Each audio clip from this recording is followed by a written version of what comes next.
defensoria é um papel primordial, já que, além da assistência jurídica gratuita que a Defensoria Pública fornece, também tem um papel social muito relevante na educação em direitos, na conscientização de causas super importantes como direitos humanos.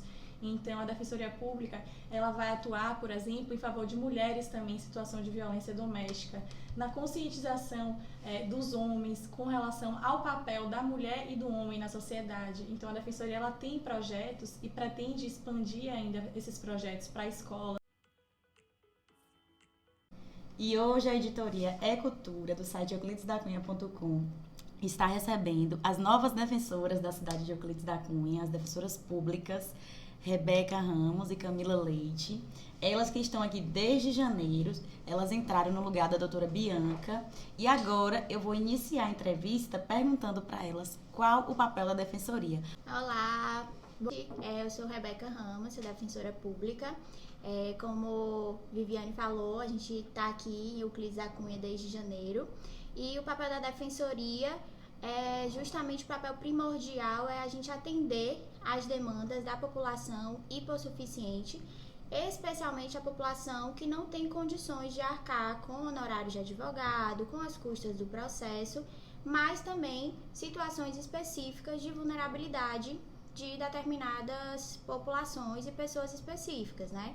A exemplo de crianças e adolescentes, idosos, demandas de saúde, população indígena, população cigana. Então, todas essas populações chamadas minorias e vulnerabilizadas, a gente pode atender dentro da defensoria. Camila. Olá, eu me chamo Camila Leite e eu sou defensora pública agora aqui em Euclides da Cunha. E o papel da defensoria é um papel primordial, já que, além da assistência jurídica gratuita que a Defensoria Pública fornece, também tem um papel social muito relevante na educação em direitos, na conscientização de causas super importantes como direitos humanos. Então, a Defensoria Pública ela vai atuar, por exemplo, em favor de mulheres também em situação de violência doméstica, na conscientização dos homens com relação ao papel da mulher e do homem na sociedade. Então, a Defensoria ela tem projetos e pretende expandir ainda esses projetos para escolas, como, por exemplo, um projeto de conscientização desses homens que já praticaram um crime de violência doméstica.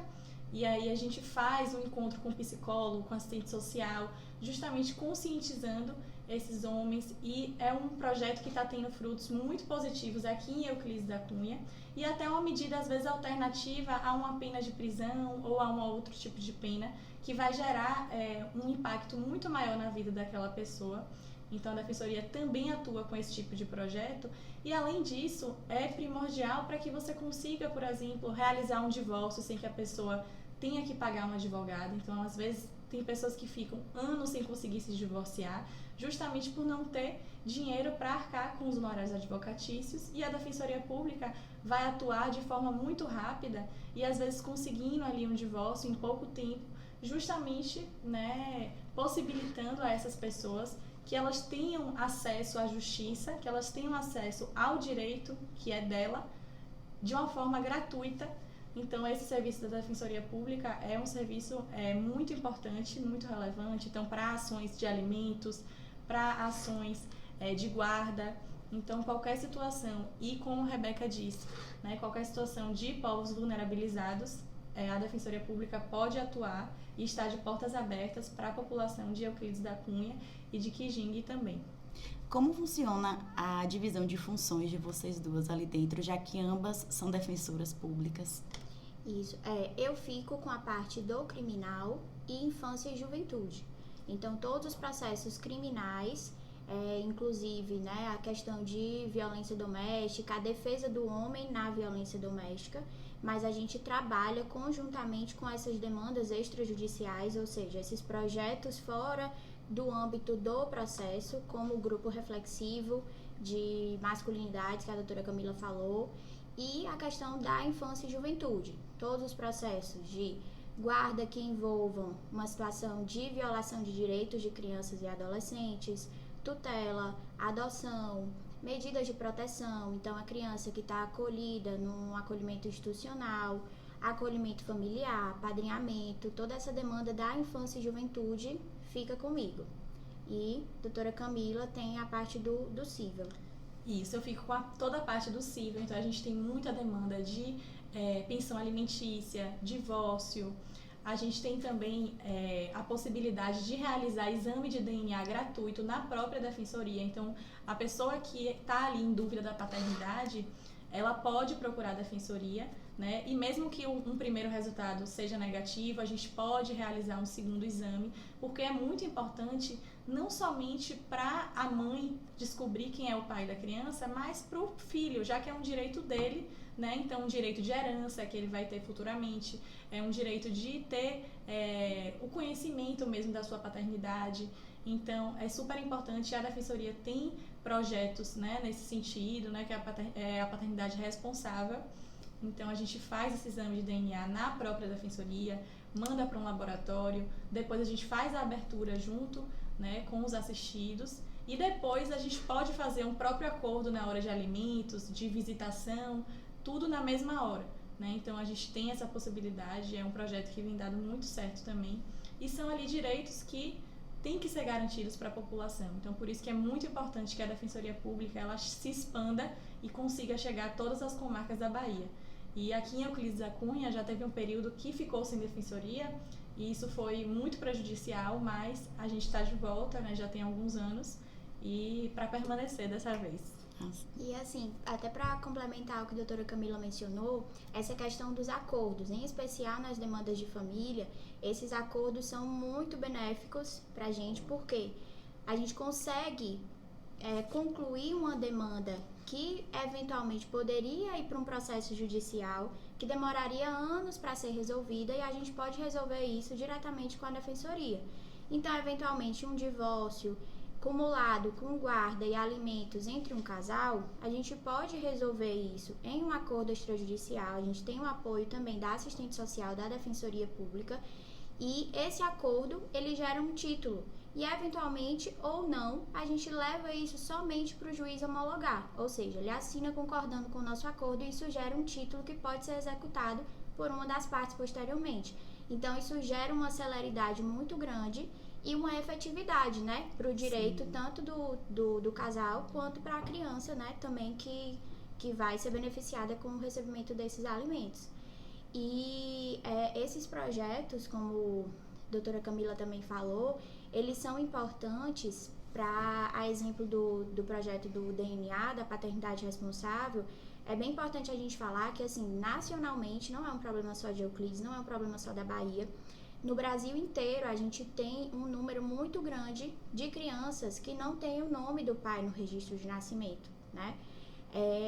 Infelizmente, tem a questão toda do machismo estrutural, que muitas vezes a mãe, ela acaba tendo esse encargo de cuidar da criança sozinha, mas às vezes são entraves burocráticos mesmo, que a mãe acaba saindo da maternidade, registra a criança, acaba passando o tempo de registrar aquela criança no nome do pai no cartório, e aí passam-se anos e a criança fica sem o registro do pai na certidão de nascimento.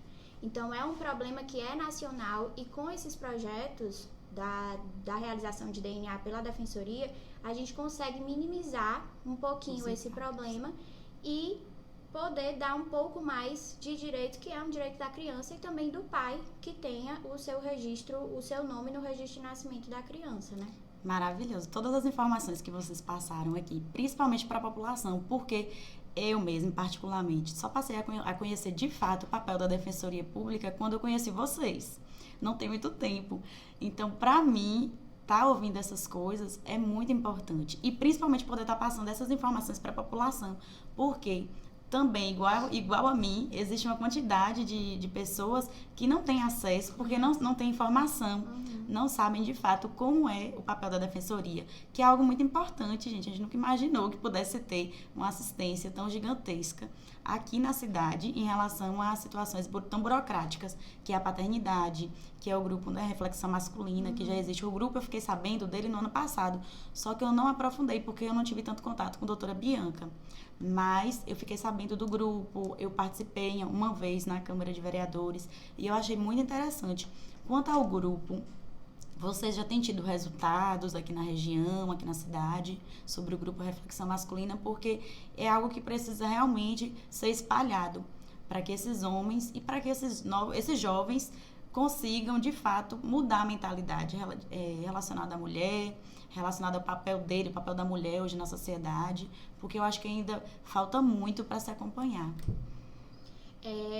A gente ainda não tem dados, né, formais com relação ao retorno do grupo reflexivo, mas informalmente o que a gente já conseguiu notar e que nos foi repassado pela doutora Bianca, né, é que a imensa maioria dos homens que participaram, que estão participando do grupo, não chegaram a reincidir, ou seja, não chegaram a novamente praticar atos de violência doméstica. E atos de violência doméstica, quando a gente menciona, não diz respeito somente a uma agressão física, né? Não diz respeito somente a uma lesão corporal.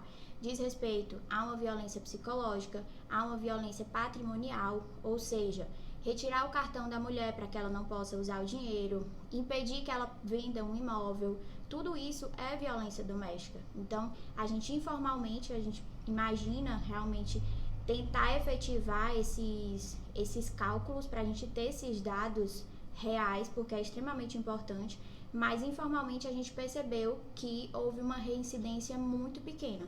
Então, a gente vê a importância realmente do grupo, é bastante interessante.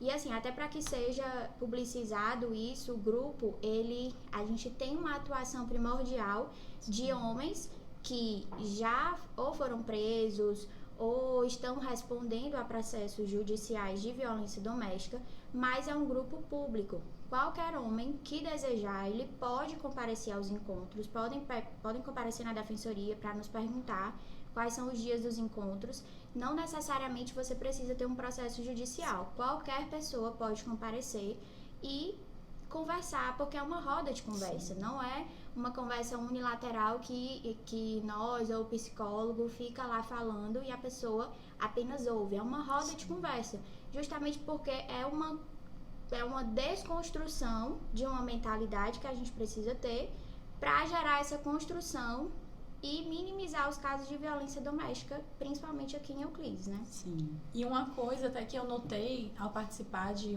uma dessas sessões do grupo foi justamente os homens, eles acabam desabafando e abrindo para nós que realmente estão sentindo mudanças na vida prática depois que começaram a participar do grupo. Então, eu lembro de um relato de um homem que chegou a dizer que nunca imaginou que iria lavar louça, arrumar casa e que agora ele já tá, não, doutor, isso também é coisa de homem, né? E a gente faz questão de ressaltar nesse grupo, né, os diferentes papéis e que homem também lava prato, arruma casa, cuida do filho. Isso não é papel de mulher. Então, é importante a gente desconstruir essa mentalidade que, às vezes, é mesmo uma questão cultural, né? Então, pessoas, às vezes, assim, ela do sertão tinha uma outra mentalidade. Sim. E assim a gente vem para desconstruir isso e mostrar que não existe, né, o papel do homem, o papel da mulher. E eles relatam com orgulho na frente de outros homens diversas, né, atitudes que hoje em dia antes eram consideradas por eles como atitudes somente de mulheres e hoje em dia eles já estão ali com orgulho exercendo essas funções. E assim, é muito bacana a gente perceber essa mudança. Por isso é um desejo nosso, e era também um desejo de doutora Bianca, né, que saiu, de expandir esse projeto para escolas. Então a gente está chegando agora, se organizando, mas já queremos expandir esse projeto. A gente está concluindo agora o primeiro grupo e a gente vai dar início ao segundo. Como a doutora Rebeca falou, é um grupo público, então as pessoas podem participar. Já tiveram casos de uma pessoa que estava respondendo ao processo, mas acabou levando o neto, e aí o neto participou. Então, assim, é importante que a gente expanda isso, e principalmente antes da prática do crime, porque se a gente começa com essa desconstrução em um momento assim nas escolas, num momento de construção ali do caráter, de desenvolvimento daquela pessoa, né, a chance da gente prevenir, né, uma situação mais gravosa através da educação é muito mais importante, né, do que a gente só fazer isso depois que um crime já aconteceu, depois que uma agressão, depois que uma situação ali de uma violência psicológica. Então, se a gente consegue, né, através da educação, modificar esses comportamentos e a mentalidade, a gente tem uma mudança no mundo maior do que somente atuando depois que uma prática já aconteceu. Evitar as práticas, evitar a violação de direitos, né? Essa é a principal intenção. Perfeito. Agora, a gente entrou no mês da mulher e também a Defensoria ontem acabou de anunciar que terá uma nova Defensora Pública Geral, que é a Firmiane Venâncio. Sim. Como é que vocês receberam isso? Ontem foi a cerimônia de posse até dela, né? Como vocês recebem isso diante de um cenário que a gente vê que ainda é muito machista, ter uma mulher hoje atuando na Defensoria Pública do Estado da Bahia? Assim, antes da doutora Firmiane ser realmente empossada, né, é até importante que a gente fale que foi importante a lista tríplice que é levada ao governador do estado, ela foi uma lista tríplice composta apenas por mulheres. Somente por mulheres. Então, assim, isso já é bastante revolucionário, importante. Né? A maioria dos defensores gerais, Brasil afora, são homens, né, são poucas mulheres. E a gente recebe com muita alegria, com muito orgulho, né, termos agora uma defensora geral, mulher, com muita força, com muita inteligência e muita garra, né, para conseguir comandar uma instituição que não é fácil. A gente sabe que não é fácil. É uma instituição, a defensoria em si é uma instituição revolucionária, é uma instituição que a gente precisa se renovar a cada dia, pensar em possibilidades para retirar do lugar comum aquelas coisas que estão ali paradas, que todo mundo acha que está tudo certo, e a defensoria vem para desorganizar a casa, para organizar tudo de novo, né? Então, assim, a gente recebeu com bastante orgulho, iniciando o mês da mulher, né? Ter uma mulher tão guerreira, tão aguerrida dentro da defensoria e chefiando a nossa instituição. E nós também, né, como a nossa representatividade também é muito boa aqui em Euclides, 2 mulheres, né, atuando tanto no penal quanto no cível, e isso é bastante importante, e a gente vai notando que aos pouquinhos a gente vai conquistando cada vez nosso lugar. E o sistema de justiça, ele já é muito machista por si só, né? Então, a importância da gente ter uma defensora pública geral, mulher, e não é qualquer mulher, né? A doutora Firmiane, ela recentemente recebeu um prêmio, inclusive um prêmio internacional da ONU, foi o primeiro prêmio de defensorias públicas recebido por ela, por um projeto, inclusive, né, que envolve a defesa da mulher. Então, a defensoria pública, ela tem esse papel também que transcende somente a defesa judicial. Então, é a importância da educação em direito, de projetos maiores que realmente gerem um impacto na vida das pessoas. Então, de todas as populações vulnerabilizadas. Então, a mulher, a pessoa em situação de rua. Então, ali a gente tem uma série de projetos, porque são esses projetos que, na minha concepção, pelo menos, têm a capacidade de mudar de fato o mundo e a nossa realidade, né? E a realidade dos nossos assistidos, que a defensoria, na verdade, atua como um megafone. Nós somos as vozes da população vulnerabilizada. Então, é através da gente, já que eles não conseguem, muitas vezes, né, sozinhos, alcançarem o sistema de justiça ou outras alçadas maiores, é através da defensoria, que é esse órgão, né, extremamente relevante e independente, para que a gente possa, né, levar as demandas dessa população e ser realmente um megafone, já que a voz é deles e a gente está aqui justamente para, né, representar os anseios e conseguir garantir o máximo de direitos. Então, Firmiane hoje, assumindo como defensora pública geral, para nós é uma felicidade tremenda por ser uma mulher e, como eu disse anteriormente, não é qualquer mulher, né? Ela tem uma história assim na defensoria pública muito relevante. Já era subdefensora geral. Era subdefensora geral do antigo, né, de Rafson Ximenes, que era o defensor público geral anteriormente. E essa passada de bastão nos deixa assim muito feliz, e ela inclusive entrou na cerimônia com a primeira defensora pública indígena do Brasil. Maravilha. Inclusive, ela tem uma que é da turma de vocês. Isso, ela. Eu iria citar ela porque eu achei bem interessante. Então, pra gente é um orgulho imenso, e a nossa turma foi muito bem representada por Alessia, né, que é um motivo de orgulho para todo mundo e um exemplo de que é possível, né? Então, às vezes as pessoas acham que não é possível alcançar um cargo público, né, desse escalão, mas é possível. E a Alessia, inclusive, ela foi, se eu não me engano, segundo lugar ou terceiro lugar do concurso público, um dos primeiros lugares. Né? Apesar da Defensoria Pública ter também, né, o sistema de cotas para a população indígena, também a Alessia, na lista geral, ela foi terceiro lugar, se não me engano, ou segundo. Maravilha. Então, é um motivo de orgulho, assim, extremamente inteligente, já está à frente de projetos, de grupos específicos para essa população. Então, é motivo de muito orgulho e emoção, assim, para todos nós da Defensoria. Então, meninas, dá para perceber que a Defensoria é um órgão muito sensível às causas e minorias também. E assim, não tem como não se apaixonar. Eu acredito que quem assistir essa entrevista vai com certeza passar a enxergar a Defensoria com outros olhos. E até quem não conhece vai ter vontade de ir lá conhecer. E eu queria também perguntar para vocês, antes da gente finalizar, como é que essas pessoas fazem hoje para ter acesso a vocês lá na Defensoria? Então, a gente tem na Defensoria Pública um sistema de triagem que funciona da seguinte forma: você pode ir até a Defensoria Pública presencialmente, a gente fica em cima das casas lotéricas, né, ali no centro. A gente depois vai mudar essa sede, mas por enquanto ainda estamos lá, né? E aí você pode agendar um atendimento, né? Você passa pela triagem, que vai ser, você tem que levar uma série de documentos para cada ação. E aí depois é agendado um horário e a gente elabora uma ação, ou então antes disso já senta para elaborar um acordo, porque muitas coisas a gente consegue resolver de forma amigável. Sim. Então, se está tendo algum tipo de conflito e a gente observa que aquele conflito a gente consegue celebrar um acordo, a Defensoria Pública pode fazer isso. Então, o documento que a gente retifica, ele tem total validade, né? Então, às vezes há necessidade do juiz homologar, às vezes não.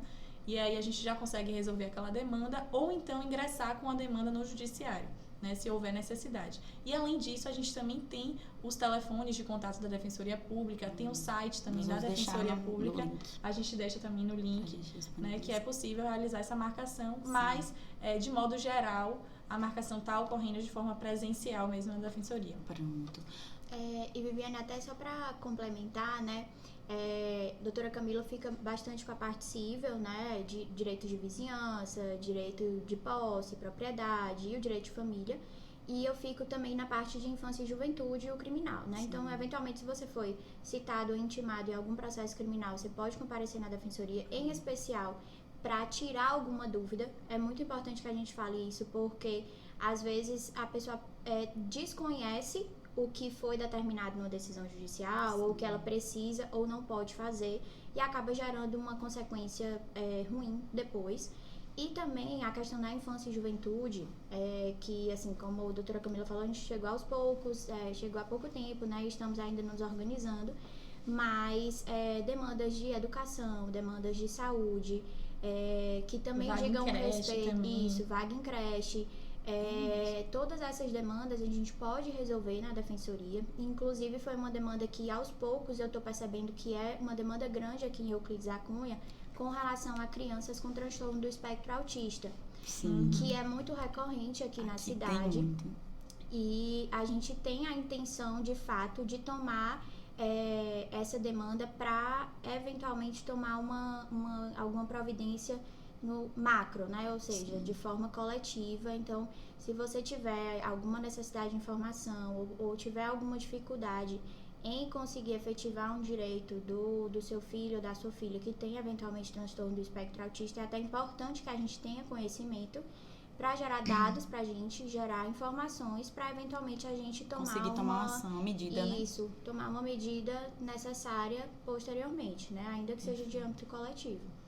E é importante até, doutora Rebeca, ressaltar isso, né, a nossa atuação com as pessoas com deficiência, né, que também existe essa preocupação, como ela falou, tem, né, uma população realmente com esse espectro autista, sim, muito grande. Que é muito grande. E também já verificamos que tem uma carência de médicos, né, psiquiatras voltados para dar o diagnóstico. Sim. Então, em contato também com a Secretaria de Saúde, a gente já planeja, né, de certo modo, como resolver essa questão, porque às vezes a pessoa tem ali todos os sintomas, né, os indícios, mas não consegue fechar um diagnóstico por falta de um médico. Então, assim, a Defensoria também busca atuar nesse aspecto E além disso, outra coisa que eu até me esqueci de falar é as demandas de saúde, que a gente tem muita demanda de saúde. Então, um problema muito recorrente no estado e no Brasil, de modo geral, é com a regulação. Então, às vezes a pessoa está ali no hospital, precisa ser transferida para um hospital de uma especialidade X ou Y, ou precisa de um UTI ou de um hospital mais capacitado e não consegue porque não tem vaga. Então, a gente tem muita demanda também na Defensoria, a gente atende, né, para entrar com um pedido de uma liminar, justamente para resguardar esse direito da pessoa ser transferida, né? A gente consegue, tem um diálogo muito bom, né, com o judiciário, mas ao mesmo tempo, às vezes a gente consegue a decisão, mas o Estado não cumpre, porque não tem vaga, não tem médico, então assim, é uma luta diária, a gente fica ali realmente ligando, buscando a CESAB, justamente para conseguir garantir esse direito à saúde, que é da população também. Gente, isso é tão maravilhoso, porque assim, são 2 problemas muito gigantes aqui na cidade. Tanto famílias que têm filhos com situação do espectro do autismo, como também a questão da regulação. Então, assim, para as pessoas que vão assistir essa entrevista, é muito importante, porque eles vão se sentir, de fato, amparados por um órgão, que muita gente que não sabe, inclusive, que existe um órgão que ampara. Então, é de fundamental importância. Esses 2 assuntos que vocês citaram, dá uma outra entrevista gigante sobre isso, Sim. Porque a gente sabe a quantidade de pessoas, pelo menos aqui, a quantidade de pessoas que procuram a gente para poder tentar ajudar a resolver situações como essas. Então, só dessas pessoas saberem agora que tem condições, que tem um órgão que pelo menos está ali respondendo por elas, que tem informações para dar para essas pessoas, porque essas pessoas elas ficam também muito carentes de informação. Uhum. Eles não têm a informação, então fica para onde eu vou, o que eu devo fazer, para onde eu devo seguir. Então, saber que tem um órgão que pode direcionar essas pessoas é de fundamental importância. Mesmo que ainda haja dificuldade, ainda assim, de se resolver a situação, mas só de saber que existem pessoas que são capacitadas para ajudar a resolver é mais importante ainda. E, claro, de uma maneira gratuita, que é o mais difícil. Hoje nem todo mundo tem condições de pagar um advogado para poder conseguir resolver algumas situações. Quer dizer, a maioria das situações, que é pensão alimentícia, que é todo um processo. Mas só de saber que existe um órgão que atende e que está ali para ajudar essas pessoas é de fundamental importância. Só tenho a agradecer a vocês. Gostaria que vocês fizessem também as considerações. Se houver algum convite também para fazer, podem fazer, o espaço está aberto. Fiquem à vontade, porque eu tenho certeza que vai ser de fundamental importância para quem está ouvindo. Viviane, a gente que agradece, né? É um prazer falar de defensoria. Eu acho que dá para perceber o quanto a gente é apaixonado pela nossa profissão. É um prazer falar para todos vocês.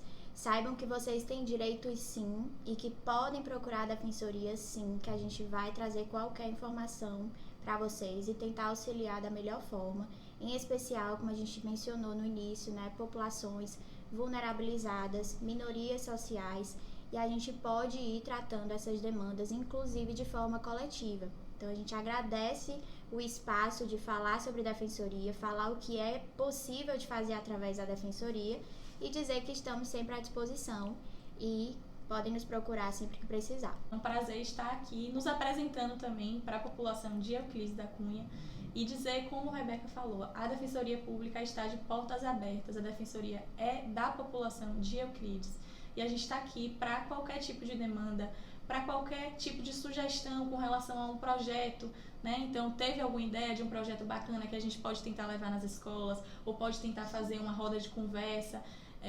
Então, a Defensoria Pública, ela está aqui para atender a população vulnerabilizada. Então, a gente está à disposição e espera também que vocês se sintam acolhidos por nós e que saibam que estaremos fazendo sempre o nosso melhor para garantir os direitos que são de vocês. Então, a Defensoria Pública não presta favor, a Defensoria Pública ela existe para garantir o acesso à justiça e os direitos da população que mais precisa. Então, a gente está aqui para servir vocês mesmo. Infelizmente, nós vamos ter que encerrar esse bate-papo, mas com o coração doendo, porque são temas incríveis. Nós, particularmente, gostamos muito de tratar de temas sociais e saber que existe em um único órgão uma gama de informações sobre isso é extremamente importante e nos deixa muito felizes. Nós, do site Euclides da Cunha, agradecemos a presença de Camila e de Rebeca e do órgão, né, Defensoria Pública, E nós já deixamos aqui um convite aberto para a próxima entrevista, porque é infinito. esse assunto. Voltaremos, com Voltem, certeza. por favor. Muitos assuntos ainda. Exatamente. E dizer que nós estamos aqui também para abraçar as suas causas e também para te dar apoio. Então, procure também o site euclidesdacunha.com, que nós estaremos também aqui sendo uma ponte para passar essas demandas. Um abraço e até a próxima. Tchau, Tchau. tchau.